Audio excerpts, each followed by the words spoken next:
Di tengah padang pasir Mesopotamia pernah berdiri sebuah kota yang menjadi pusat ilmu pengetahuan dunia. Kota yang lebih gemerlap dari ibu kota Eropa manapun pada masanya. Inilah Baghdad, kota yang dijuluki Madinah al-Salam, kota kedamaian dan rumah bagi peradaban Islam paling cemerlang dalam sejarah. Baghdad didirikan pada tahun 762 Masehi oleh Khalifah Al-Mansur, pemimpin dinasti Abbasiyah. Ia memilih lokasi ini karena strategis, berada di antara perdagangan India, Persia, dan Mediterania.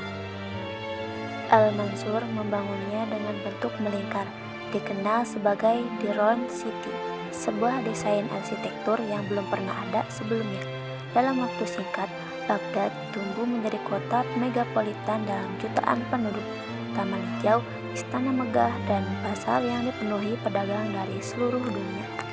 Namun, kejayaan Baghdad bukan hanya soal kejayaan, melainkan ilmu pengetahuan.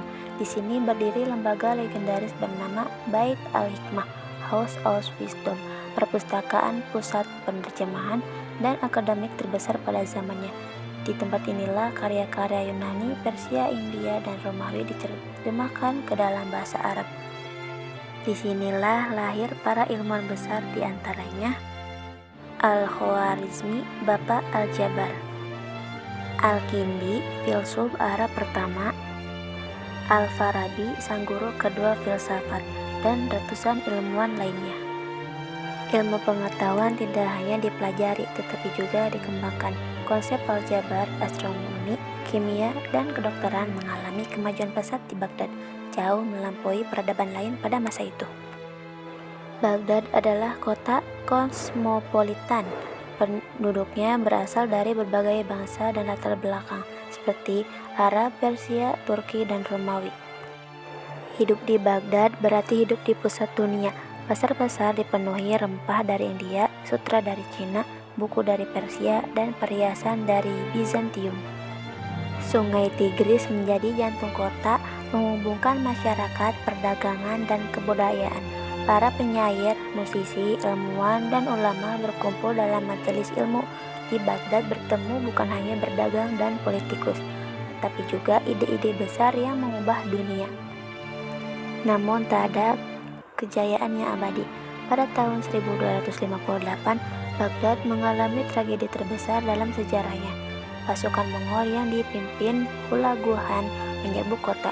Ribuan manuskrip berharga dilemparkan ke sungai Tigris hingga akhirnya dikatakan berubah gelap oleh tinta. Kota ini dihancurkan, perpustakaan dibakar, dan ribuan penduduk dibunuh. Peristiwa ini menandai berakhirnya Baghdad sebagai pusat peradaban dunia Islam. Seiring berjalannya waktu, kejayaan Baghdad mulai mengalami kemunduran. Konflik internal, perebutan kekuasaan, serta melemahnya pemerintahan pusat membuat dinasti Abbasiyah rapuh. Puncak kehancuran terjadi pada tahun 1258 Masehi ketika pasukan Mongol di bawah pimpinan Hulagu Khan menyerbu Baghdad.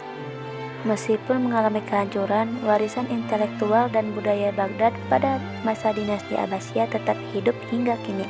Ilmu pengetahuan yang berkembang di kota ini menjadi dasar bagi kemajuan peradaban modern, baik di dunia maupun di barat.